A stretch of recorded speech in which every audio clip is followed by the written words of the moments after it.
watching you. Ghosts are silent. Go away.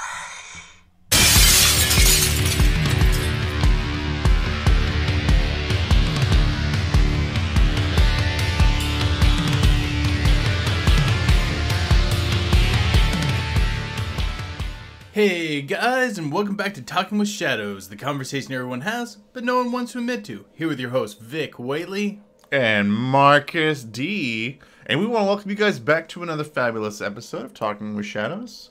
It's been a pretty fun week as we got to do a patron video that's going up, I think it's the same day as this is going up, where we talk about alien moon bases. And the best part about it, it's the first time that Marcus tries a sour beer, and we find out what he thinks about it. It's like drinking a warhead. Yeah, he keeps saying he likes it, but he kind of makes this face every time. I love them. It was definitely an experience, and you can see me struggling with opening it as well. So if you guys want to see Marcus squirm while trying to drink a sour beer, go over to our Patreon and sign up, because our One Candle TV stuff we do on camera, so you get to see our beautiful, beautiful faces. First off, that's a bait and switch tactic right there, because we are not that good looking at all. Marcus looks kind of like a fairly standard human. I at least look like someone who just wandered into the studio off the street. You look like if Bigfoot decided to get his life together, shaved, and got a job. Dude, some people at the hospital call me Sasquatch. Yeah. So, we want to thank everybody's support in our last episode. We had a lot of fun making it. And definitely want to get into some of the comments that people left. The first comment comes to us from Death Knight, I believe, Death Knight 228. Death Knight says, I have friends and family that are Latino, and they speak about them a lot, saying if you notice one near your property, leave a snack for them so they don't do anything mischief to your property. For names, I would say get something from your catchphrase, which I love, by the way. I also just realized that I didn't specify what our last episode was. In our last episode, if you haven't checked it out, we talk about gnomes. It's all things gnomey. Okay, first, oddly enough, Ellie does a similar sort of ritualistic thing to kind of keep away little people from the area around the studio, where she makes these little clay dolls and leaves them hidden in the bushes nearby. And she says, oh, it's to distract any little people. And for me, I'm like held to the no. Okay, that just sounds like blackmail. I am not going to leave and offer, first of all, for them to come. Because first, at best, you keep away gnomes. At worst, to attract raccoons. Okay? Both raccoons and gnomes I don't want on my property, okay? You don't like anything getting near your property. Most of your biggest nightmares involve people being on your property. Usually cultists, but I'm going to be hanging out on my lawn with a baseball bat, just screaming at my neighbors, like, watch out for the gnomes or stay off my property. If we can't post for a few weeks, it's because Marcus has been institutionalized. They're real. First off, after watching the episode last time, I'm convinced that it's a real thing. Oh, I really did not think I would come... When I started the research for this, I didn't think I'd come out as like one of those people who are like, yeah, gnomes might be a thing. That might be something that's out there. I really didn't see that one coming. My next comment to us comes from Luna. Oh, yeah, she lives. Love that name. I love that name. That's awesome. Luna says, the duende, we have them in Trinidad and Tobago. It's a forest imp that lures children into the woods. They wear pointy bamboo hats and their feet are turned around backwards, so it looks like they're walking towards and away from you at the same time. When I started researching gnomes, I had no idea how widespread the idea of gnomes were in Latin American countries. And it's weird how, like, similar they are in different countries and even on different continents. Also, the backwards feet thing, which is why they look like they're walking away from you and towards you at the same time, might actually explain why people are so horrified while taking off running. Because that probably is going to be horribly unsettling. That's hitting something on my folklore radar. There are other folklore creatures like that have backwards facing feet, but I can't recall them off the top of my head. But it's pinging somewhere in my brain. Creepy California, thank you again, by the way, Creepy California, for commenting, frequent commenter. Creepy California says, I'm assuming I ran into a gnome or knocker while hiking in California.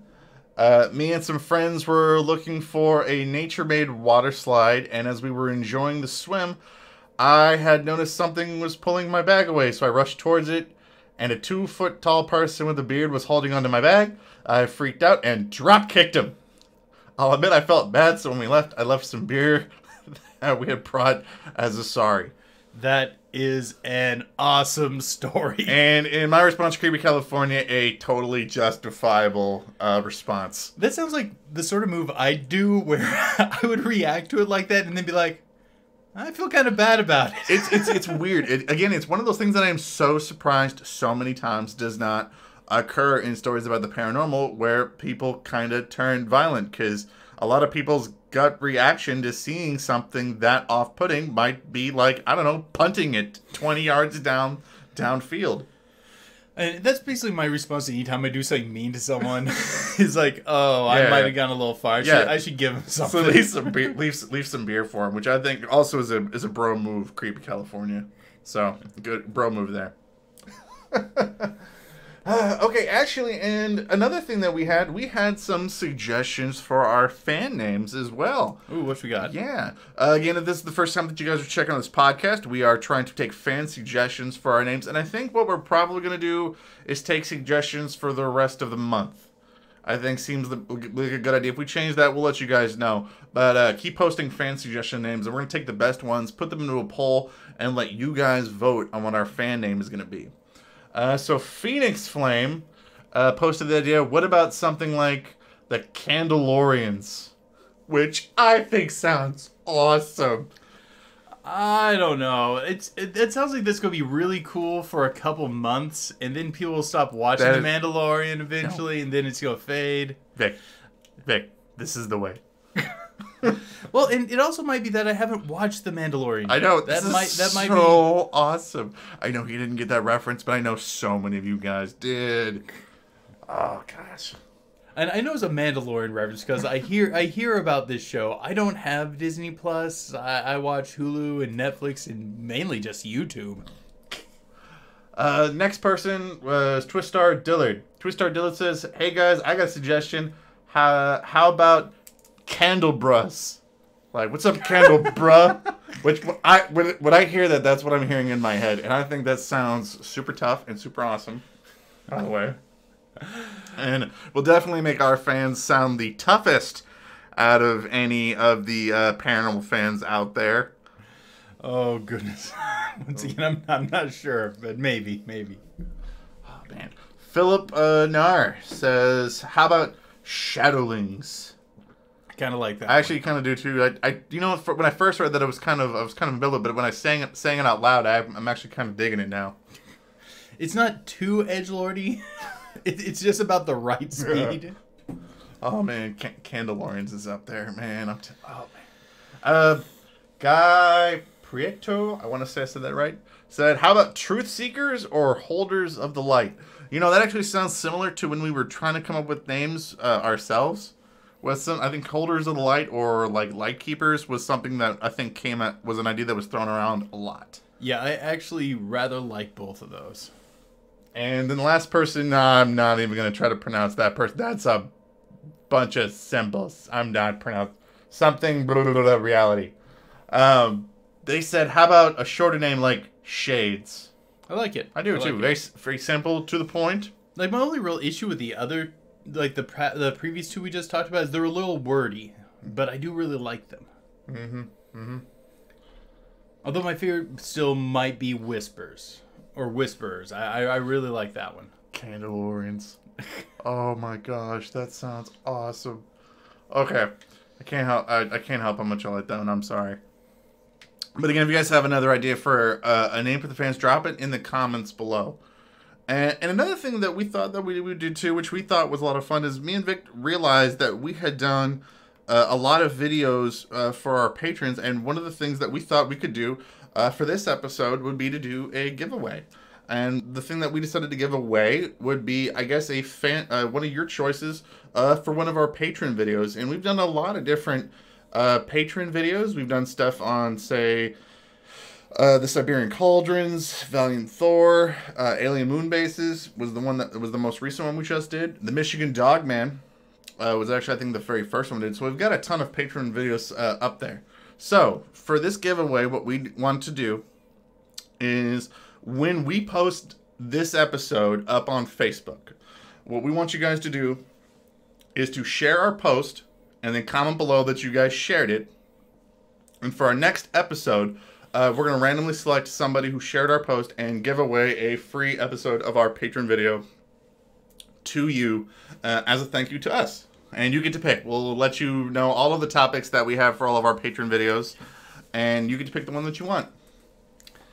You know what? When you're going through the comments, you didn't mention the person who called one of us annoying, and we couldn't figure out which one it was. Oh, that's a good. Okay, we can do that. We can do that. I didn't even. You know what? I'm not gonna lie. The thought didn't cross my mind.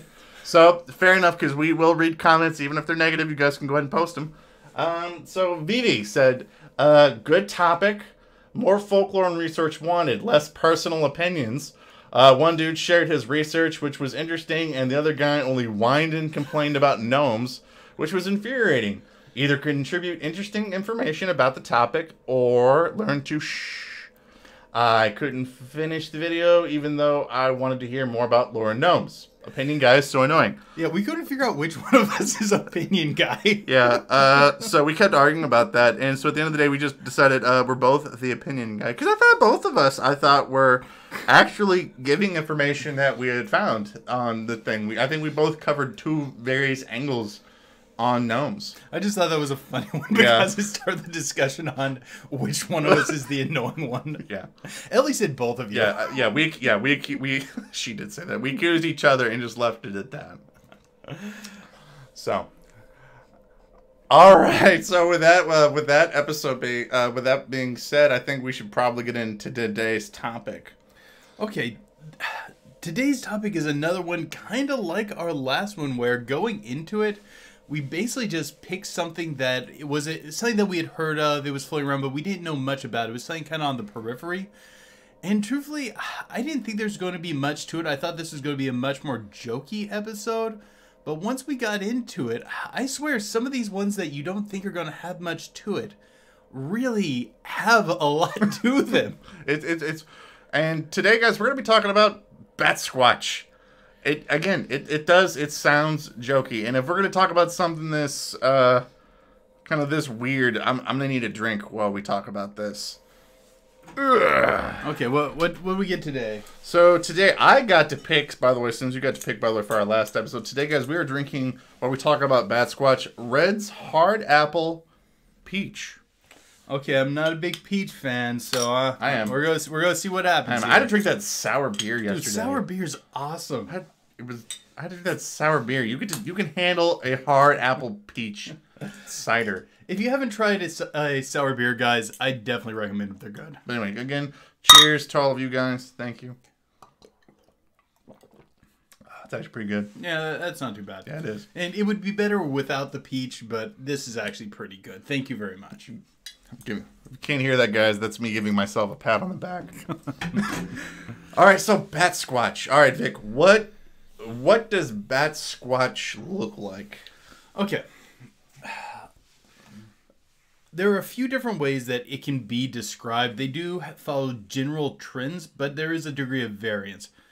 It's generally, think of a large 6 to 9 foot tall primate-like entity with a head somewhere between a standard primate with an extended maw, making it look somewhere in between a primate and kind of a fox-looking creature. The big thing that makes it unique is it has large wings and can fly. And man, there's so many directions we can go with this. Do you know what I want to talk about first? Do you think this is a biological creature similar to how we generally discuss Bigfoot, or do you think this is a supernatural based creature similar to how we generally classify classify things like Mothman. Actually, first should probably talk about where it's sighted. Yeah, so Batsquatch is primarily sighted in the northwest United States, all through like California, and there's even reports down like through Mexico. So East Coast primarily to the northwest. Sorry guys, I'm really wanting to jump the gun because I'm excited about this. You were jumping ahead. You were jumping ahead there. And most of these sightings have been post Mount St. Helens eruption, and supposedly there's a big flap of sightings of them around that time, and supposedly there's photos floating around out there waiting to be analyzed, but I couldn't find them. So it's like post the 1980s. It's like in like by the time the 1990s hit, that's been kind of like the bread and butter for a lot of stories start taking off. Okay. Now can I go into it? Sure. Oh wait, you're gonna ask me the question and then answer? I don't know. You asked me, do I think that this is a biological thing? Yes, I was setting up for a discussion. Okay. Yeah, just start giving your opinion. Okay, right off the gate, I'm going to say this is a supernatural entity and not a biological creature. First and foremost, because of the weird ability that Batsquatch tends to have. Which, in a lot of Batsquatch sightings, they have the ability to shut cars off and like just turn them off. Which is very similar to like Mothman and UFO encounters. And that's one of the first big things that sets them apart from like just a general Sasquatch sort of encounter, but definitely not the last. Mm-hmm. What about you? Oh, okay. If it's a biological entity, first, I think we have to make some concessions if we're going to be thinking about it on a biological level. First, I think we have to say it probably does not have arms and wings. A vertebrate with arms, legs, and wings all as separate appendages just does not exist in the known natural world. It's not a body shape that is out there. Excuse me. Also, I think we have to say it's probably not a primate, although the wings are in the mammalian toolbox, and it wouldn't be impossible for something like a primate to develop them. It'd be unlikely for them to suddenly take a twist to that specific sort of pattern of behavior. That sort of evolutionary turn right there. And I think it would be very unlikely for it to be a primate, although not necessarily impossible. So I think if we're talking about it on a biological level, we're probably talking about it being a very large bat. And I think it would probably be something closely related to the spectral bat. The spectral bat is the world's largest carnivorous bat. It has this very odd sort of distended face, somewhat similar to how people describe Batsquatch.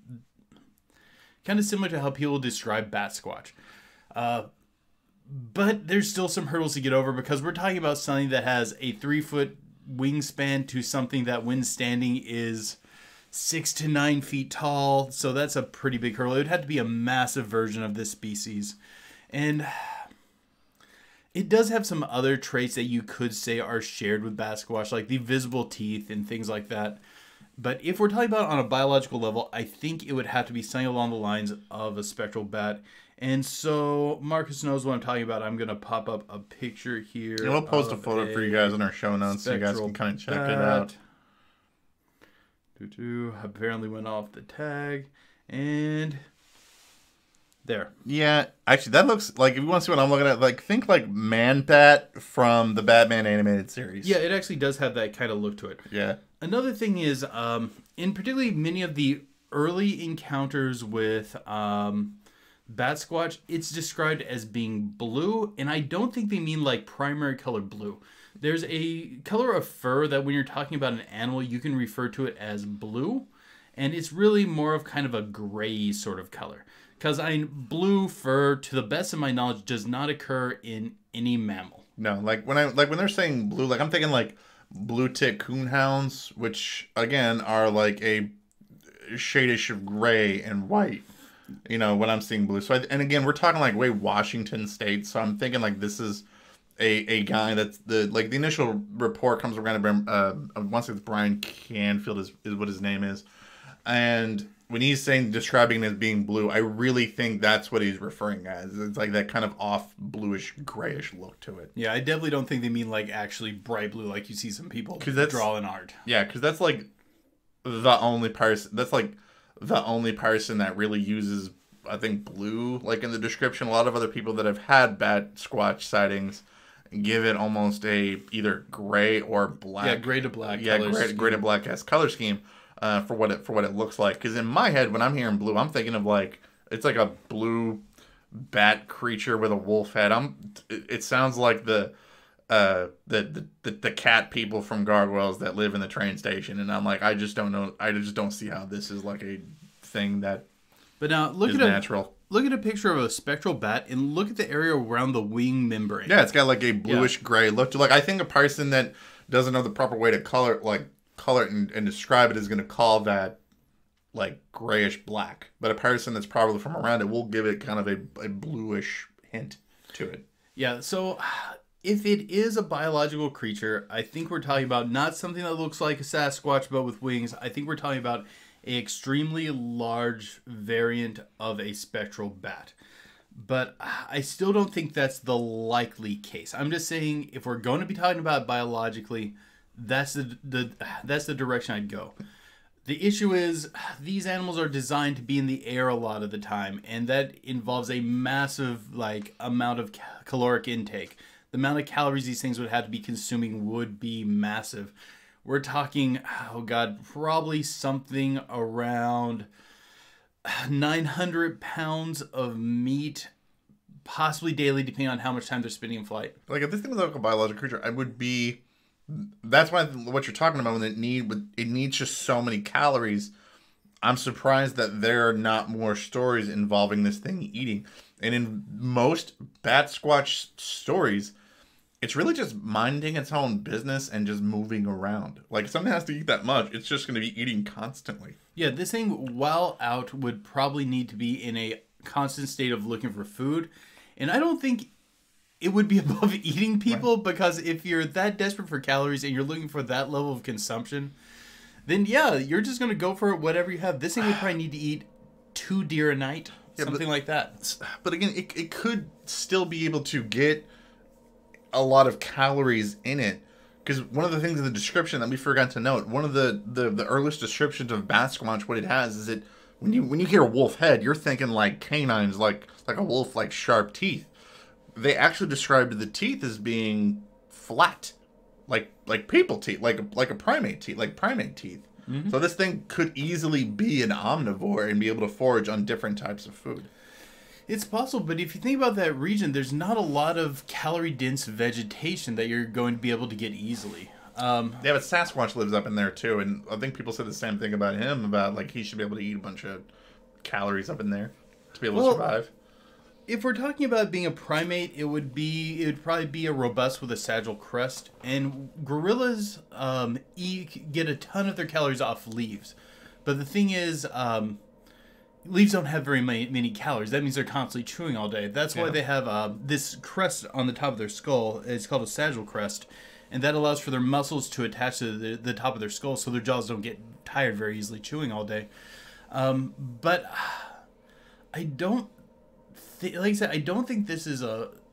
Well, maybe it could have a sagittal crest. So there are other mammals that have sagittal crests, so maybe it could be surviving off that. But here's the issue: the caloric value needed for this thing is going to be way higher than that of a gorilla, way higher than that of Sasquatch, because it's trying to fly, and it is a large creature trying to fly. So it's going to be needing to consume calorie-dense things to survive. Because even eating leaves all day, I mean, I don't think you need to be a large mammal to, like, it's not a strategy that works very well. Because if you're a large mammal, you have that much musculature, you're flying, there's not a purpose for you to be that big and to be consuming leaves all day. Like, if you were a ground-based animal with few predators, then yeah, that makes sense. But why have flight then? Although, once, the only story that I actually found of it actually eating, I mean, though, this thing was like a beast. It was in Washington State. A gentleman was driving home, and he stops and picks up a hitchhiker. And as they're driving along, all of a sudden they hear this like whooshing sound, and the next thing you know, this deer carcass lands in front of their car, and they have to like hit the brakes. It stops it, and the deer carcass has like scratch marks all over it. And the Basquatch lands in front of them, and like is like staring him down as this thing's trying to like decide if it's gonna like try to take off with the deer or just leave it be and whatnot. And I mean it dropped a whole deer by itself and eventually picks the deer up and carts it over the car when it takes off. Which would be a pretty intense strength of flight there. Yeah. And again, in talking about its flight, there was another story that was talking that I was reading about it, where this thing was able to beat its wings so hard it rocked the car.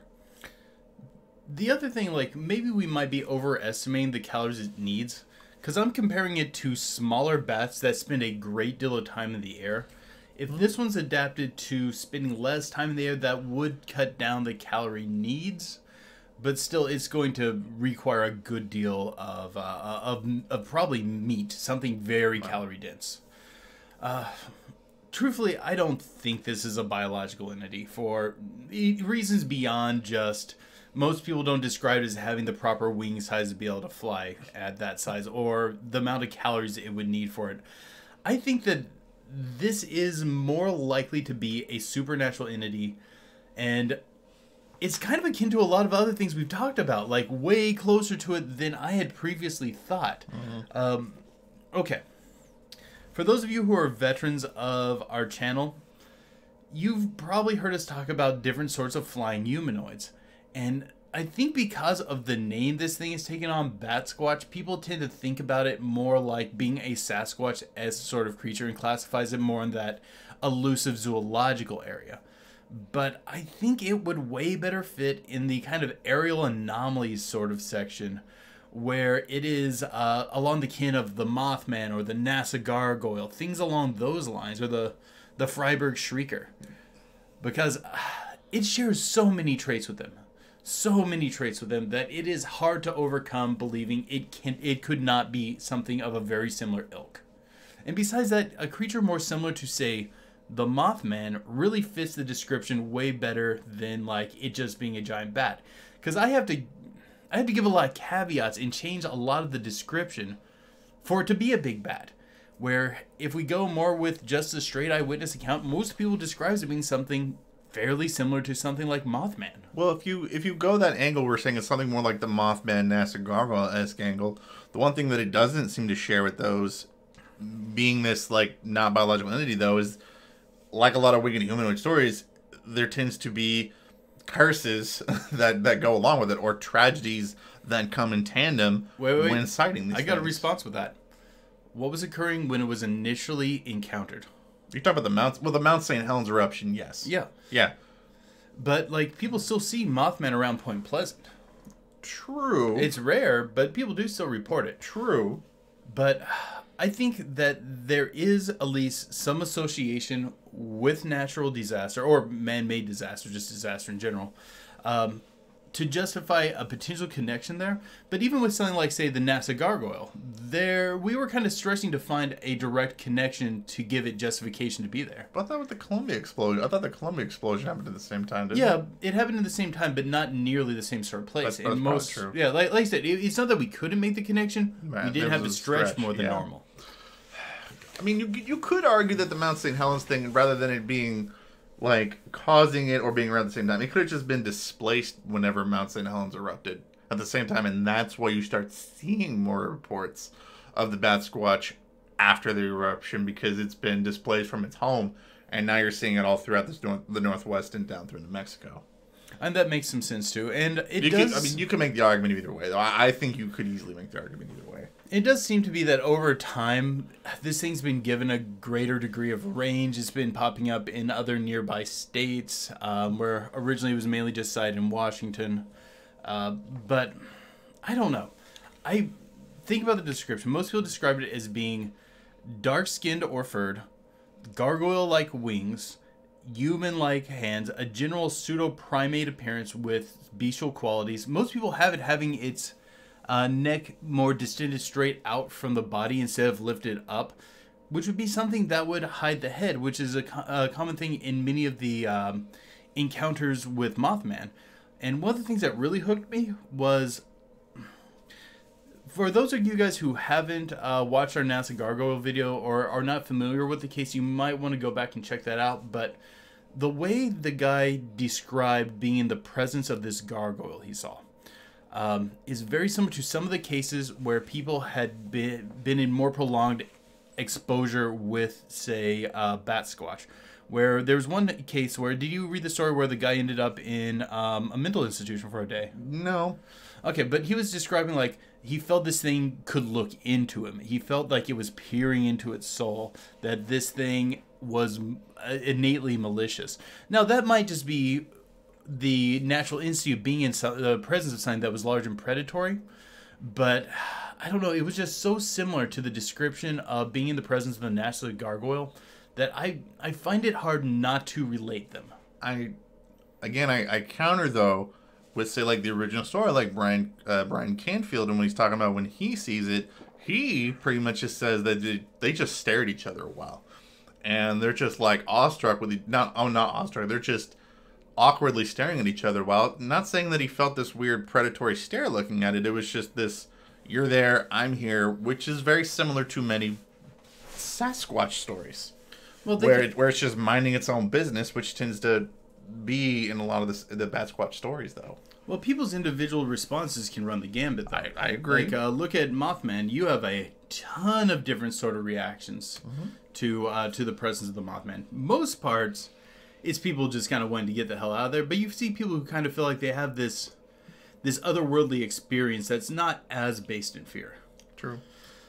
But, like, I don't have a solid nail in the coffin that I'm pointing to saying this is definitely a mysterious flying humanoid akin to Mothman. Because we can't even say exactly what Mothman is. Yeah. We can't say exactly what the NASA gargoyle is.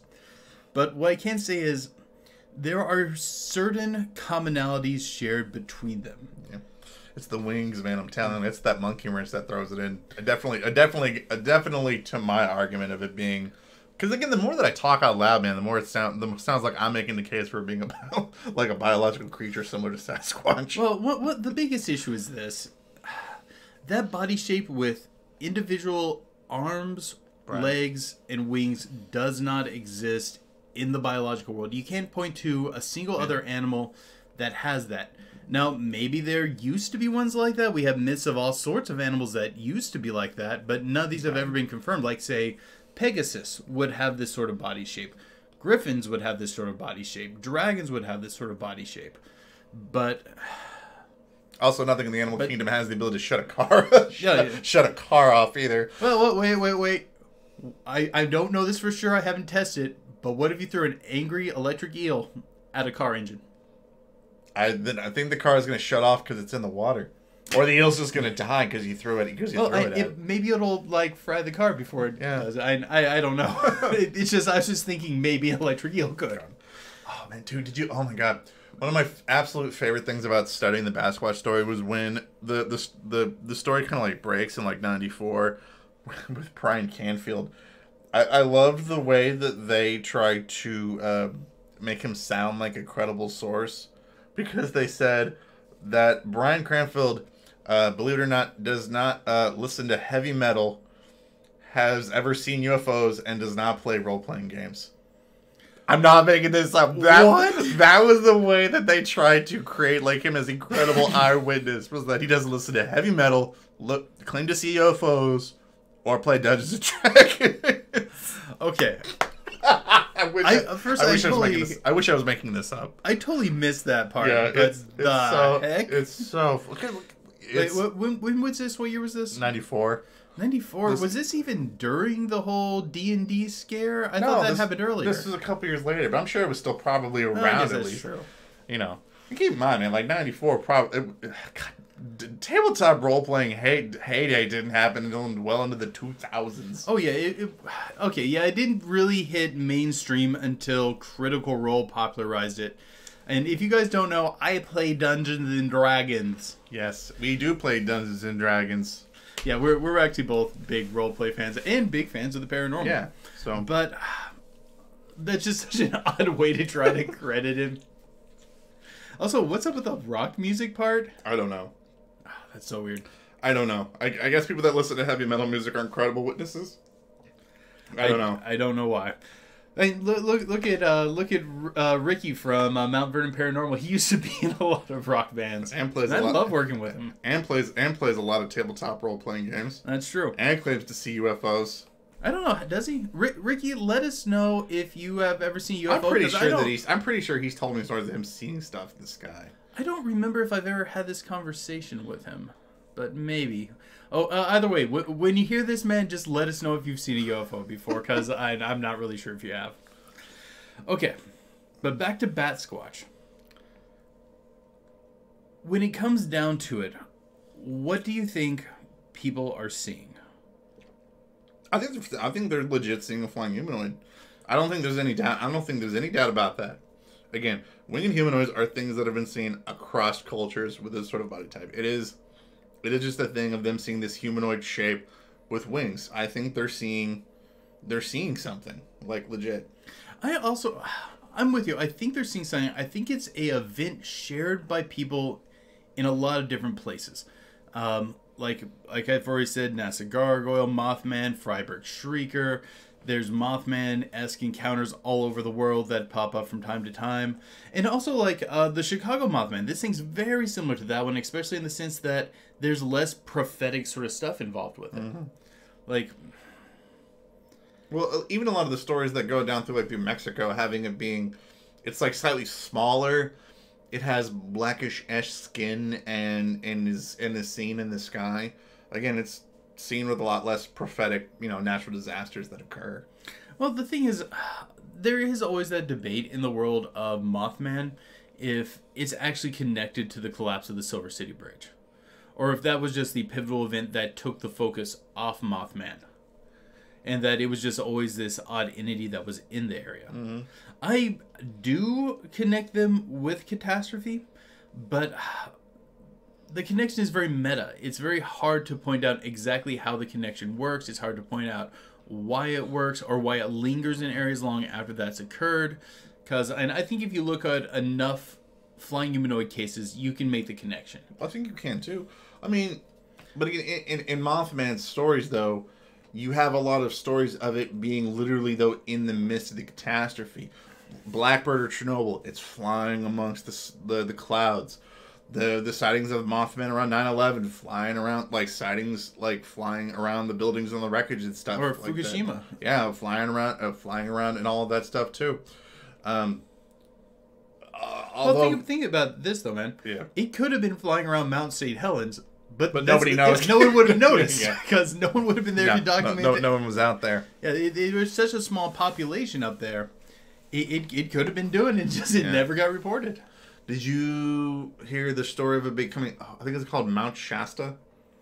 I'm familiar with Mount Shasta. I don't know it connected to Sasquatch. There actually is a story involving somebody seeing it flying out of seeing a Batsquatch flying out of Mount Shasta, but this one has like a wingspan of like 50 feet, of what they said. Oh, there are some Batsquatch descriptions. For the most part, they just say it has big wings, but most of the time they don't say how big. But I've heard of some accounts where they do give a guesstimate on the wings and them being like legitimately very large. And Mount Shasta itself is a whole. We could do a whole video on Mount Shasta by itself, because it's a huge place dug in the paranormal. And maybe we will. Yeah, and would be a very good idea for us to do one of those. Again, it's like, just off the top of my head, I know it's supposed to be like one of the chakra points for like the whole world and stuff like that on a massive magical ley line. So the idea of a Batsquatch flying out of a crevice from this thing with like a 50-foot wingspan definitely kind of plays into maybe it being something a little bit more supernatural, probably. Hopefully it's not the bottom chakra. do you know what the bottom chakra is? No. It's more or less your butt. Oh. Well, that's what I was assuming, but I thought it was something worse than that. Okay, I should have gone with my gut choice there. You should have. Right. Mm-hmm. So, I'm really surprised I haven't been able to convince you that it might be more closer to Sasquatch for the day, but I don't think I'm going to convince you on this. Okay. If we're talking about, like, the more spiritual Sasquatch, then, yeah, you might be able to make some headway with me, like, the more mystical Sasquatch. But I just really don't think that this is a biological creature. And if it is a biological creature, most of the reports getting to us have just been very, poorly worded and poorly scripted, and it must be people misremembering details. Well, again, the human eye and the human memory is one of the most unreliable things ever. People's like judgment of how big something is, again, is way off. I mean, I always go back to the story of my grandfather talking about the size of this buck that he shot once. You know, as I'm telling the story, when he's telling me when he's a kid, it's like a 5-point buck, and by the time that he passes away, the thing's like a damn near 20-point buck. But epistemically, it is the only real thing that we can rely on because it's the only form of direct information. Well, I think you can take multiple stories of people and connect them together. Oh, yeah. And I think that's actually what you have to do when you're looking at stuff like this. You have to see what remains consistent over many, many stories across many, many locations. Yeah, and I think that if you're describing a creature like this, something that's between 6 to 8 feet tall is probably feasible. I mean, humans, there's a 2-foot range for a lot of people's size, so... Yeah, and there are primates that have gotten that big. And that's definitely not my issue with it. It's just there aren't primates that have wings, and there definitely aren't primates that have arms, legs, and wings as individual appendages. It's just not out there, man. And that's my biggest issue with considering it to be biological. Now, like I said earlier, it is totally possible for for mammals to have wings. We have seen it occur, and it's technically would be within the mammalian toolbox for a primate to eventually develop something like that. But it would take a huge amount of time. It would take really specific sort of like conditions for it to occur, and a ton of luck. It's just not something I see a primate doing in the next million years. Now, the one thing that I think that we have not brought up, which we could brought up, which is a argument that I have made, and I think we both have made in numerous cryptid videos, is the idea that it's possibly a skinwalker. Oh, yeah, and I got something on that, too. Because if you think about a lot of skinwalker stories, they look like a lot of, like, were-esque creatures with just something off about them. Like, something that's different, something that's not quite right, and things like that. So, yeah, I think so. And there are accounts of skinwalkers having these, like, you know, freaky-esque wings and things like that. There are bird-esque skinwalker stories that have been told. Okay, I'm going to take your skinwalker, and I'm going to raise the ante here. We're bad. I probably more akin to believe that the idea that this thing is probably a skin... Like, I think that there are... Do you know there are legends of werebats? That does exist in the lore. Yeah, and I know that... I think they're from South... I think it's South America. South America. Yeah, South America is where now, what they're doing in Washington State, I don't know. Yeah, near Mount St. Helens, I don't know. But no, I think it's quite possible that in a lot of these very remote areas, you could have people practicing, you know, essentially like a magic that eventually caused them to turn into some were-esque creature. Now, my only problem with this argument is, though, many of these stories tend to be, skinwalker stories, they tend to be violent. And these things tend to be just minding their own business around, I guess. I don't know. I really don't think it fully fits the skinwalker lore, because this is less someone taking the pelt of an animal and changing into a proximity of the animal than like something very weird. Because this has traits of multiple animals. It sounds like this would be something slightly off from a skinwalker. It's an interesting idea. Maybe skinwalkers could perfect their craft, because remember, when we're talking about skinwalkers, much of the traditional telling is that it is effectively a form of magic, not a biological trait or inherited trait. It's something that you develop as an individual skill. So perhaps a particularly talented skinwalker could craft something like this, or somehow had a pelt of a previously existing creature. Right. Well, I mean, I think I've always believed that skinwalkers are something that is it's a cross-cultural thing that can be seen in different cultures, and I think that explains why you see a lot of these humanoid-esque animals that don't make sense biologically. Oh, okay. I think I'm following you. Yeah. I have a bit of a different perspective on it. I generally don't like put the were creatures in the same category as the skinwalkers. Mm-hmm. Like, I'll put them in the same category as, like, say, witch doctors who can change into panthers, or like Russian warlocks who can change into like swarms of birds or swarms of insects. I would put it more in that sort of category than I would like the traditional were creature. But I wanted to bring that up at least. No, that was a good discussion, because that reminded me that there are werebats. I forgot that there are werebats. And I was even going to bring that up earlier, and I just kind of glossed over my point. Oh yeah. So, all right. So I think this is probably a good time to get into our final thoughts on the Batsquatch. So, final thoughts. What are your thoughts on the Batsquatch? Okay, it's either a really weird, unique species of spectral bat that had moved up along the coastline, likely long ago, was living on top of Mount St. Helens, feeding off of large mammals who gathered there, and then was displaced during the eruption, causing it to move into new areas. Or, in the more likely category, that I believe more strongly, that this is an entity that we do not scientifically understand yet, akin to other flying humanoids, like Mothman and the NASA gargoyle. I'm going to make the argument, I think, that these are probably more refined skinwalkers. I think that would explain why they have this other weird enhanced ability of being able to turn off cars. I think it would explain why you don't see them necessarily eating all of the time. They're doing their own business because, skinwalkers got their own business to do and things like that.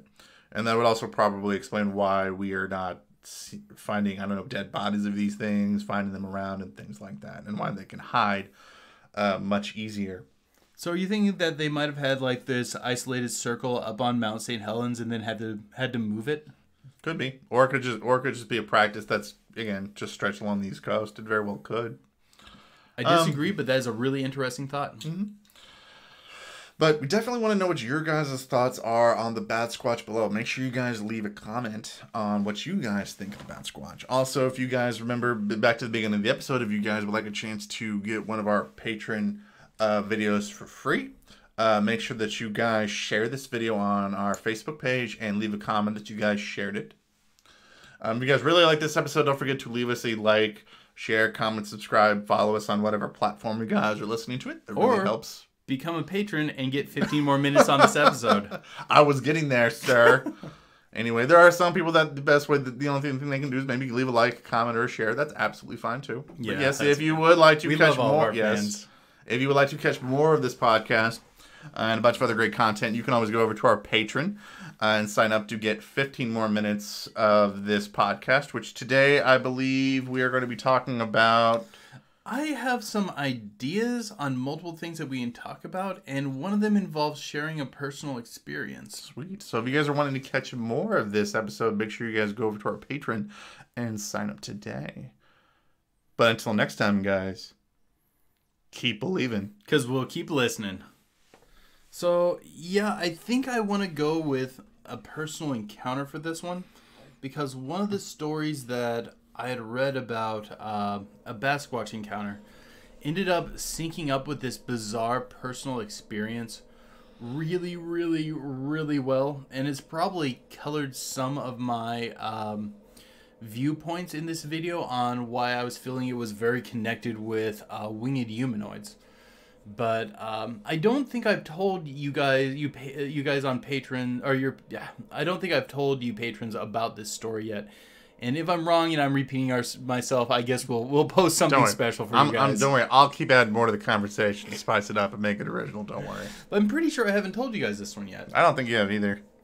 Okay, this is from, I was in college still at the time. This was during my early days of college. I was probably around 21. I didn't go straight into college. I actually worked and migrated around the country teaching survival for a long time. Wait, had we met by this point? No. This is before you had met me. Sorry.